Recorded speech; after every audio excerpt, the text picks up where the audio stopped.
नमस्कार, स्वागत है आप सबका दिन भर की तमाम बड़ी और अहम खबरों के साथ। मैं हूं कवींद्र। शुरुआत हेडलाइन से।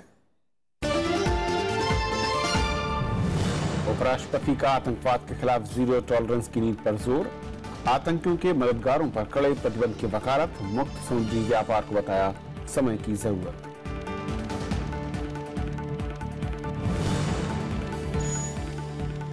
मछुआरे की हत्या पर भारत की कड़ी आपत्ति। राजनीतिक दलों और मछुआरा संगठनों ने की घटना की निंदा।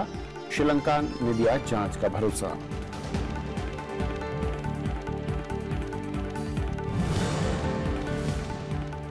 उत्तर प्रदेश और मणिपुर में मतदान कल। 633 उम्मीदवार चुनाव मैदान में। सुरक्षा के कड़े इंतजाम।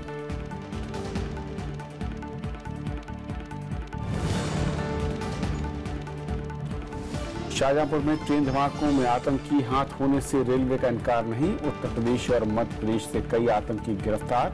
लखनऊ में मुठभेड़ जारी।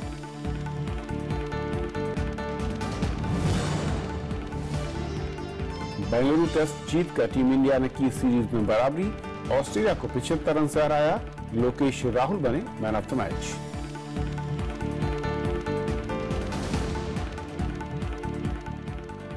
और आइए देखते हैं पहली खबर।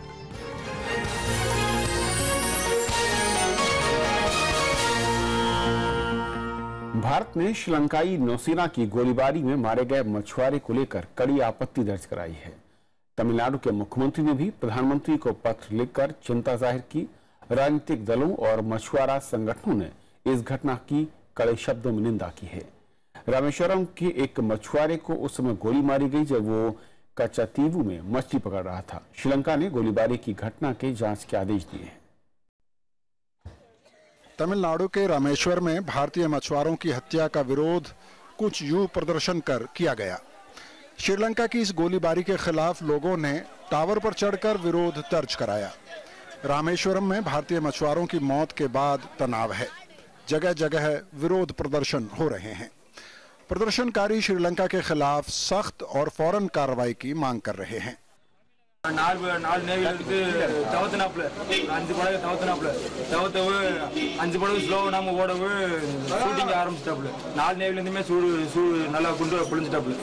केंद्र सरकार ने श्रीलंका के प्रधानमंत्री रनिल विक्रमसिंघे के सामने मछुआरों की हत्या का मामला उठाया है।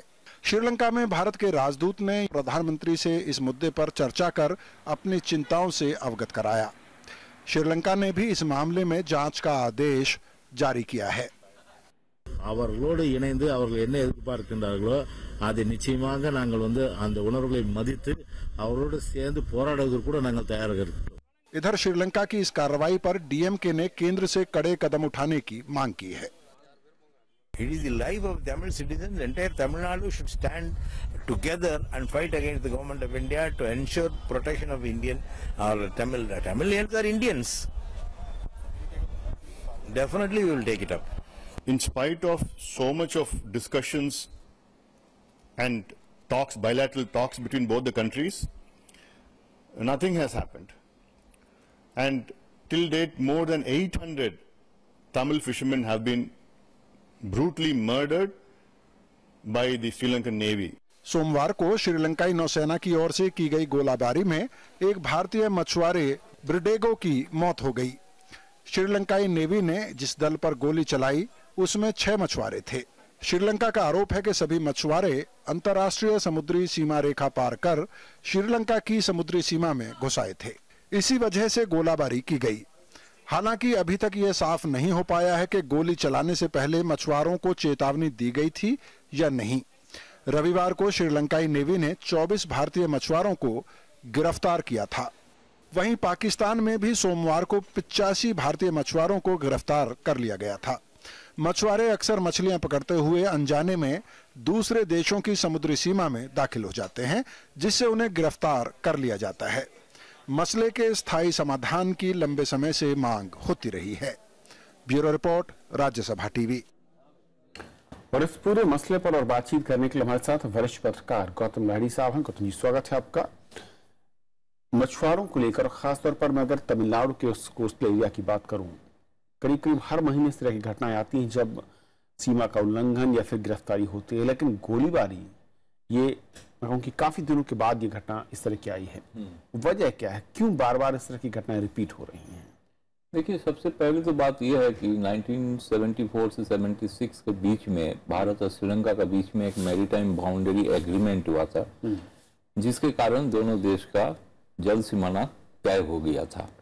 तो उसके बाद से समस्या धीरे धीरे शुरू हुआ था, लेकिन जब 2009 के बाद जब तमिल एलम का जो मूवमेंट जो स्ट्रगल था वो जब खत्म हुई, उसके बाद से प्रॉब्लम और ज्यादा बढ़ गया, क्योंकि वो area totally Sri Lanka navy and army defence force के कब्जा में है। वो लोग ही वहाँ का देखभाल और सिक्योरिटी देखते हैं। लेकिन भारतीय मछुआरा जब जाते हैं, जो एरिया में मछली मिलते थे, किसी भी कारण से कोई होगा कि इसमें मछली कम होके जिस एरिया में वो आजकल ज्यादा मिल रहा है, वो है जो पुराना एक जमाने में कच्छप द्वीप कहा जाता था, जो एग्रीमेंट के तहत वो श्रीलंका का दिया गया था। तो आज तमिलनाडु का मछुआरा सबका डिमांड है, एक जयललिता गवर्नमेंट ने एक असेंबली में रेजोल्यूशन पास किया कि वो एग्रीमेंट नालनभट करके कच्छप वापस लेना है। लेकिन श्रीलंका भारत के लिए इतना एक स्ट्रेटेजिकली इम्पोर्टेंट जगह है, इसके लिए हम ऐसे कोई इशू लेके श्रीलंका के साथ बायलैटरल रिलेशंस में आप कोई तनाव पैदा नहीं कर सकते, नाराज नहीं कर सकते। लेकिन उसके साथ साथ अब देश का हित भी देखना है, देश का जनता का भी देखना है। तो इसलिए ये समस्या भारतीय मछुआरा आज से नहीं, बहुत दिनों से, अगर इसका परमानेंट सोल्यूशन कुछ नहीं हुआ तो आगे भी ये घटना आपको सुनने पड़ेगा। और इसके लिए पता ही है कि लोगों का जान जा रहा है, लोगों ने गिरफ्तार हो रहा है। भारतीय मछुआरा के पास जो मॉडर्न इक्विपमेंट है वो श्रीलंका का मछुआरा के पास है नहीं, इसलिए वो कब्जा कर लेते हैं। वो कब्जा करने का जो डीप, जिसको कहते हैं कि पानी के बहुत नीचे जाके जो ट्रॉलिंग करना, जिसके फिशिंग, जो ट्रॉलिंग जो करते हैं श्रीलंकन फिशरमैन, मैंने जो सुना है कि वो उतना अपडेटेड नहीं है। भारतीय मछुआरा के पास है कि बहुत नीचे से उठ सकते। दोनों देश के बीच में मछुआरा लेके कमेटी भी बना है, दोनों देश की इसके ऊपर एक जॉइंट वर्किंग ग्रुप भी है। लास्ट ईयर 2016 में बातचीत हुआ, श्रीलंका प्रेसिडेंट आए थे भारत, गुजरात में नरेंद्र मोदी से बातचीत किया, इशू लेके बात भी हुआ है, लेकिन कोई समाधान आज तक नहीं। लास्ट ईयर जब ये काफी घटनाएं हुई, जो आपने बिल्कुल ठीक कहा कि ज्वाइंट जो बैठकें हुई, उसमें ये भी तय किया गया कि गिरफ्तारी से बचा जाएगा, हम उसको पहले एक बार वार्निंग जारी करेंगे। लेकिन क्या वो चीजें सिर्फ कागजों पर रही और जमीन पर, यानी कि उस इलाके में कागजे पर? आपने सही कहा, बिल्कुल वो कागजे पे ही है, क्योंकि बायलैटरल जो मैरीटाइम बाउंड्री एग्रीमेंट हुआ था उसमें एक क्लॉज में लिखा है कि कैसे भारतीय मछुआरा जा सकता है उस एरिया में, और श्रीलंका का मछुआरा भी जरूरत पड़े तो आ सकता है। लेकिन इसके ऊपर कोई ऐसा कोई फ्रेमवर्क बना नहीं है, कोई इसका ऊपर सुपरविजन करने के लिए कुछ ऐसे कुछ बना नहीं कि एग्रीमेंट ठीक से वो अमल हो रहा है कि नहीं, उसके इम्प्लीमेंटेशन सही हो रहा है नहीं। ये दोनों देश को बीच में बैठ के इसके बारे में अभी सोचने का टाइम आ गया। नहीं तो लगातार जो प्रॉब्लम हो रहा है, ये एक बाय द इंटरनेशनल रिलेशंस एक स्टेट का प्रॉब्लम से जोड़ जा रहा है। कभी नहीं हुआ कि बायलैटरल रिलेशंस, फॉरेन पॉलिसी वो डिपेंड हो रहा है स्टेट के ऊपर। तो ये एक खतरनाक चीज है, देश के हित के लिए भी खतरनाक चीज है। इसके लिए सब मिलके बैठ के, पर्टिकुलरली श्रीलंका सरकार के साथ बैठ के इसके ऊपर कोई परमानेंट सोल्यूशन निकालना चाहिए। देखिए, जो एग्रीमेंट हो चुका है उसका नालनभट संभव नहीं है। कच्छ से तो फिर सरकार के सामने विकल्प क्या है? सरकार ने वहां पर आपत्ति दर्ज करा दी, वहां एक मैसेज भी दिया है, लेकिन उससे होगा क्या? सवाल ये है। देखिए, बात है कि एक कोई डे टू डे कोई एक जा सकते जिसे नुकसान ना हो, जीवन हानि ना हो। श्रीलंका नेवी ऐसे कहा, जो पहले भी एक दफे कहा गया था कि पहले वो गोली नहीं चलाएंगे, पहले वो देखेंगे। अगर दोनों देश का ज्वाइंट पेट्रोलिंग एक हो सकता है, जो ज्वाइंट पेट्रोलिंग का बात भी कहा गया था, लेकिन वो ठीक से अमल नहीं हो रहा। अगर दोनों देश का कोस्टल गार्ड मिलके वही एरिया में करेंगे, अगर श्रीलंका नेवी को लगा कि कोई दूसरे देशों का लोग आ रहा है तो वेरीफाई करे कि भारतीय है कि नहीं। क्योंकि आज श्रीलंका नेवी का स्पोक्स पर्सन का जवाब था कि वो स्मगलर ने किया, वो नेवी ने नहीं किया है। तो इसके, लेकिन वो तो किया तो है कि भारत सरकार समझ गई, उनका रिपोर्ट भी है कि किया है श्रीलंका नेवी। तभी तो भारतीय हाई कमिश्नर और श्रीलंकन प्रेसिडेंट और प्राइम मिनिस्टर के साथ संपर्क किया, उन्होंने जताया, भारत का कंसर्न जताया। बिल्कुल, तो देखना होगा कि किस तरीके से सरकार एड करती है। और जो आपने कहा कि ज्वाइंट डिक्लेरेशन हुआ था और कई मुद्दों को लेकर एक ज्वाइंट ऑपरेशन की बात हुई थी, पेट्रोलिंग को लेकर, उसको लेकर अमल में लाया कैसे जाता है? बहुत बहुत शुक्रिया गौतम साहब इस पूरी चर्चा के लिए आपका। धन्यवाद। और ये थी पहली खबर, छोटा सा ब्रेक और ब्रेक के उस पार दिन भर की दूसरी बड़ी खबरें।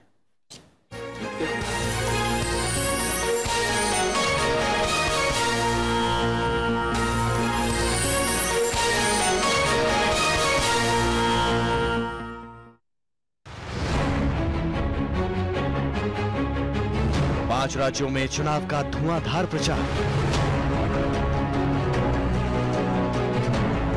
किसकी होगी जीत, किसको मिलेगी हार, कौन होगा विपक्ष में,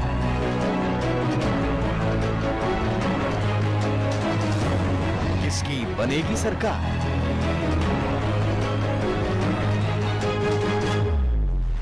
देखिए राज्यसभा टेलीविजन पर पल पल की खबर, लोकतंत्र 2017।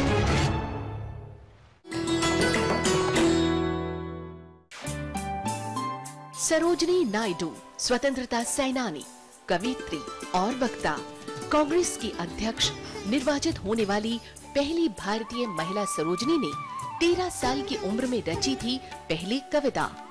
आजादी के बाद वो बनी देश की पहली महिला राज्यपाल। भारत कोकिला के नाम से मशहूर सरोजिनी नायडू है नारी शक्ति की अनूठी मिसाल।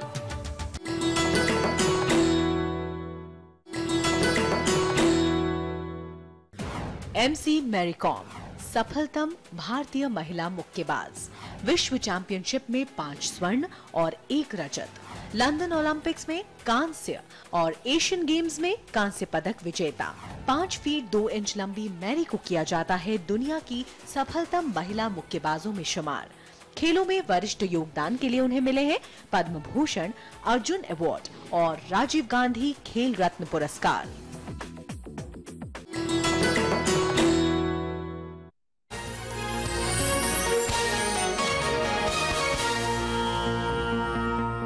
इंडियन ओशन रिम एसोसिएशन सम्मेलन में भारत समेत सभी सदस्यों ने आतंकवाद के खिलाफ लड़ाई में एक दूसरे की मदद करने पर सहमति जताई। साथ ही इस बारे में खुफिया जानकारी साझा करने का फैसला लिया गया। सम्मेलन को संबोधित करते हुए उपराष्ट्रपति ने कहा कि आतंकवादियों का मदद करने वाले लोगों पर कड़ी पाबंदी लगाई जानी चाहिए। साथ ही उन्होंने मुक्त समुद्री रास्ते को वक्त की जरूरत बताया। जकार्ता में इंडियन ओशियन रिम एसोसिएशन सम्मेलन में उपराष्ट्रपति मोहम्मद हामिद अंसारी ने आतंकवाद के खिलाफ जीरो टॉलरेंस की नीति पर जोर दिया। उन्होंने कहा कि आतंकवाद बढ़ावा देने वाले देशों को अलग थलग किया जाना चाहिए और आतंकियों को मदद करने वालों पर कड़े प्रतिबंध लगाने की जरूरत है। उपराष्ट्रपति ने कहा कि IORA सदस्यों को आतंकियों से जुड़ी खुफिया जानकारी बांटने और साइबर सुरक्षा के मसले पर एक दूसरे की मदद करनी चाहिए। उपराष्ट्रपति ने क्षेत्रीय शांति और समुद्री सुरक्षा के लिए जकार्ता सहमति पत्र को मील का पत्थर करार दिया। उन्होंने कहा कि हिंद महासागर क्षेत्र की खुशहाली के लिए मुक्त व्यापार और समुद्री रास्ते हमारी अनिवार्य जरूरत है और सभी को इसका सम्मान करना चाहिए। उपराष्ट्रपति ने आपसी विकास के लिए IORA सदस्यों के उपलब्ध संसाधनों को ध्यान में रखकर सहयोग की व्यवस्था बनाने पर जोर दिया। इंडियन ओशियन रिम एसोसिएशन सम्मेलन में जकार्ता सहमति पत्र को भी मंजूरी दी गई। इसमें सदस्य देशों के बीच समुद्री सहयोग, आतंकवाद के खिलाफ साझा प्रयास, आर्थिक सहयोग और महिला सशक्तिकरण से जुड़े 4 समझौते शामिल हैं। Menciptakan Samudra Hindia sebagai kawasan yang aman dan damai, dan para pemimpin juga memiliki komitmen tinggi untuk menghormati hukum internasional termasuk UNCLOS। Indian Ocean Rim Association में हिंद महासागर क्षेत्र में आने वाले 21 देश शामिल हैं। Bharat, Bangladesh, Iran, Sri Lanka, Malaysia, Singapore, Thailand और इंडोनेशिया शामिल हैं। इसके अलावा अमेरिका, ब्रिटेन, चीन, फ्रांस, जर्मनी समेत 7 डायलॉग पार्टनर हैं। अपर्णा पारेख के साथ bureau report, Rajya Sabha TV. Uttar Pradesh में 7वें दौर की 40 सीटों और मणिपुर में दूसरे दौर की 22 सीटों के लिए कल मतदान होगा। चुनाव आयोग ने शांतिपूर्ण और सुचारू मतदान के लिए सभी तैयारियां पूरी कर ली हैं।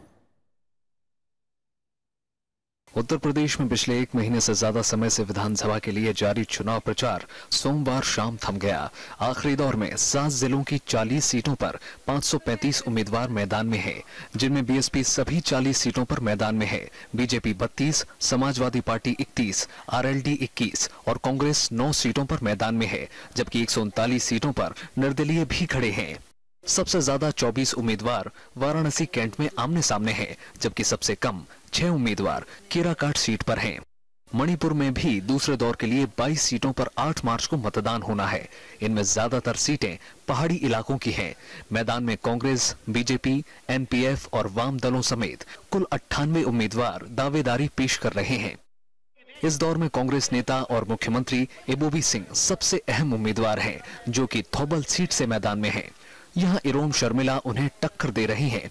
प्रचार का शोर थमने के साथ ही अब बचे आखिरी चंद घंटों में उम्मीदवार घर घर जाकर वोट मांग रहे हैं।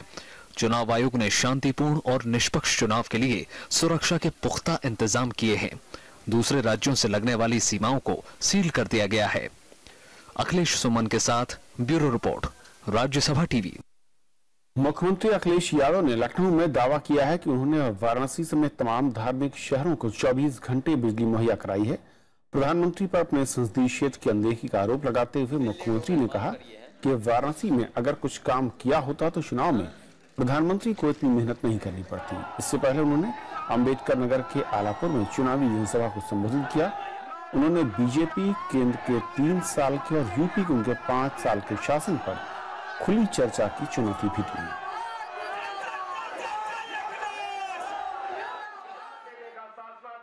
जैसे उन्होंने अपना रिलीजियस टाउन बनाया है, अगर 5% भी वैसा वाराणसी किसी कोने में बन जाता तो मैं शायद ये बात कहता कि हाँ काम शुरू हो गया है। मैं तो कहूंगा सरकार समाजवादी वाली बनने जा रही है। प्रधानमंत्री जी क्योटो का पूरा डीपीआर लेकर के आ जाए, हमारी मदद करें। आने वाले समय में जिस हिस्से से कहेंगे उत्तर प्रदेश की सरकार सहयोग कर करके वाराणसी को क्योटो बनाने का काम करेगी। कांग्रेस उपाध्यक्ष राहुल गांधी आज दिल्ली के रामलीला मैदान में कांग्रेस के कार्यकर्ता सम्मेलन को संबोधित कर रहे थे। दिल्ली नगर निगम चुनाव को देखते हुए सम्मेलन का आयोजन किया गया, जिसमें दिल्ली कांग्रेस के बूथ स्तर के कार्यकर्ता शामिल हुए। कांग्रेस को एमसीडी चुनाव में बीजेपी के साथ आम आदमी पार्टी से टक्कर मिल सकती है। एमसीडी की स्थिति में सुधार लाने और दिल्ली के लोगों को बेहतर सुविधा देने के वादे के साथ प्रदेश कांग्रेस ने चुनाव से पहले ब्लूप्रिंट लॉन्च किया था।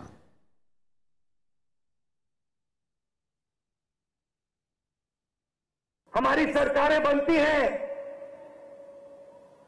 तो एक व्यक्ति की सरकारें नहीं बनती हैं।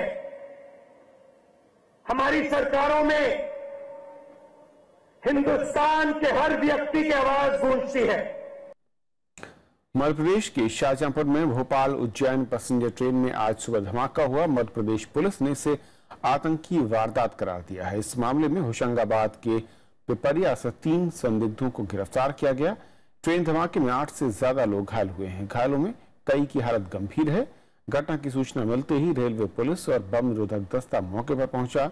रेलवे, सुरक्षा बल, एटीएस और फॉरेंसिक विशेषज्ञ जांच में जुटे हैं। मध्य प्रदेश सरकार ने गंभीर रूप से घायलों को 50,000 और मामूली रूप से घायलों को 25,000 के मुआवजे का ऐलान किया है।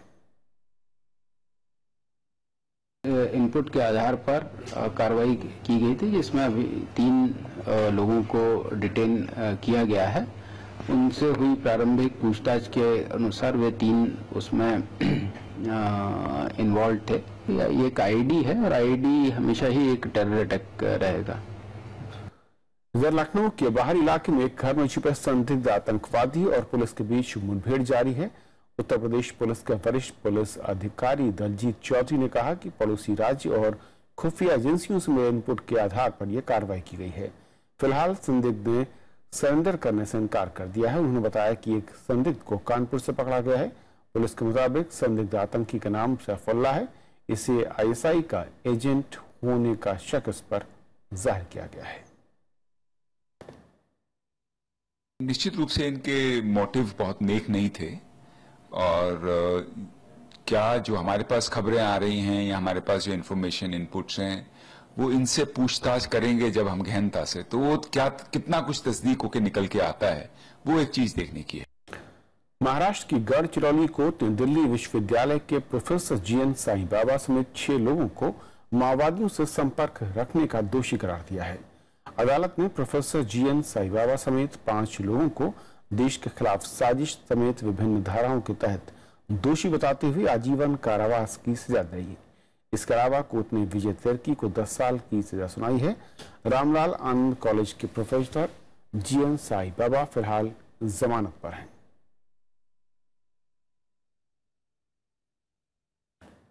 पनामा पेपर लीक मामले में सुप्रीम कोर्ट ने जांच एजेंसियों से 4 सप्ताह में रिपोर्ट मांगी है। इस दौरान केंद्र ने 6 एजेंसियों की सील बंद लिफाफे वाली रिपोर्ट सुप्रीम कोर्ट में जमा करेगी। कोर्ट ने कहा कि लिफाफा बंद कवर में रिपोर्ट्स मिल जाने के बाद ही इस मामले की जांच पर फैसला लिया जाएगा। मामले की अगली सुनवाई 18 अप्रैल को होनी है। पनामा पेपर्स लीक के नाम से अमेरिका के कुछ खोजी पत्रकारों ने एक एनजीओ से कुछ अहम दस्तावेजों का खुलासा किया था। इनकी गहरी छानबीन के बाद जांच में ढेरों फिल्मी और खेल जगत की हस्तियों के अलावा लगभग 140 राजनेताओं की छिपी संपत्ति का खुलासा किया गया था। ईरान, सीरिया और यमन समेत 6 मुस्लिम बहुल देशों के नागरिक फिलहाल नए वीजा पर अमेरिका नहीं जा सकेंगे। अमेरिकी राष्ट्रपति ने संशोधित ट्रैवल बैन ऑर्डर पर दस्तखत कर दिए हैं। हालांकि इन देशों में इराक शामिल नहीं है। नया आदेश 16 मार्च से लागू होगा। अमेरिकी राष्ट्रपति डोनाल्ड ट्रंप के संशोधित ट्रैवल बैन ऑर्डर पर दस्तखत हो चुके हैं। फिलहाल ये आदेश Syria, Libya, Iran, Somalia, Sudan और यमन पर लागू होगा। खास बात यह है कि व्हाइट हाउस ने संशोधित ट्रैवल बैन ऑर्डर में इराक का नाम हटा लिया है। हालांकि ये पहले से वैध वीजा हासिल लोगों पर लागू नहीं होगा। The executive order signed by the president earlier today, protecting the nation from foreign terrorist entry into the United States, is a vital measure for strengthening our national security. It is the president's solemn duty to protect the American people. आदेश के तहत ये प्रतिबंध 90 दिनों तक लागू रहेगा। इस दौरान सूची में शामिल हर देश की ओर से मुहैया करवाई गई जानकारी की जांच होगी। इसके बाद जानकारी जुटाने की प्रक्रिया बेहतर बनाने के लिए 50 दिन का वक्त और दिया जाएगा, जबकि 120 दिन तक अमेरिका में शरणार्थी कार्यक्रम पर भी पूरी तरह रोक रहेगी। हालांकि सीरिया के शरणार्थियों पर लगा अनिश्चितकालीन प्रतिबंध हटा लिया गया है। नए आदेश के बाद मुस्लिम समुदाय के बीच असंतोष है। This new executive order still stigmatizes the faith of Islam and Muslims. It does not make America any safer, but does make America less great. राष्ट्रपति ट्रंप ने यह आदेश सबसे पहले जनवरी में जारी किया था, लेकिन अदालती दखल के चलते यह कानून लागू नहीं हो पाया। उन्हीं कानूनी पेचीदगियों को दूर करने दोबारा यह आदेश जारी किया गया है। Bureau report, Rajya Sabha TV. Bengaluru test match में रविचंद्रन अश्विन की फिरकी के दम पर भारत ने रोमांचक मुकाबले में ऑस्ट्रेलिया को 75 रन से हरा दिया। उन्होंने 41 रन देकर 6 विकेट लिए। दूसरी पारी में 188 रन का लक्ष्य हासिल करने उतरे ऑस्ट्रेलियाई बल्लेबाज महज 112 रन पर ही सिमट गए। इस जीत के साथ भारत ने 4 मैचों की सीरीज में 1-1 की बराबरी कर ली है। बेंगलुरु टेस्ट मैच के चौथे दिन भारत ने लोकेश राहुल, चेतेश्वर पुजारा और अजिंक्य रहाणे के अर्धशतकों से दूसरी पारी में 274 रन बनाए और ऑस्ट्रेलिया के सामने 188 रनों का लक्ष्य रखा। लोकेश राहुल ने 51, अजिंक्य रहाणे ने 52 और चेतेश्वर पुजारा ने 92 रन बनाए। मैच में मजबूत स्थिति में दिख रही ऑस्ट्रेलिया 74 रन पर 4 विकेट गंवाने के बाद दबाव में आ गई और मेहमान टीम 112 रन पर ही ढेर हो गई। आर अश्विन ने कमाल की गेंदबाजी करते हुए 41 रन देकर 6 विकेट लिए। उन्होंने पहली पारी में 2 विकेट लिए थे। It was a quite emotional game for us, quite draining as well. You know, everyone got along together. We showed the team spirit. You know, it's not just about one individual here. I'm pretty happy if they keep focusing on the head of the snake, and I think some people need to keep that in mind. But by far the sweetest victory for us. पहली पारी में team 189 run बनाकर all out हो गई। भारत की ओर से सलामी बल्लेबाज लोकेश राहुल ने सर्वाधिक 90 रन बनाए थे। ऑस्ट्रेलिया की ओर से नाथन लियोन ने घातक गेंदबाजी करते हुए 50 रन देकर 8 विकेट लिए थे। जवाब में पहली पारी में ऑस्ट्रेलिया ने 276 रन बनाए थे। लोकेश राहुल को दोनों पारियों में शानदार प्रदर्शन के लिए प्लेयर ऑफ द मैच चुना गया। इसी के साथ भारत ने 4 टेस्ट मैचों की सीरीज में 1-1 से बराबरी कर ली है। Bureau report, Rajya Sabha TV. तो इस वीडियो में फिलहाल इतना ही। नमस्कार।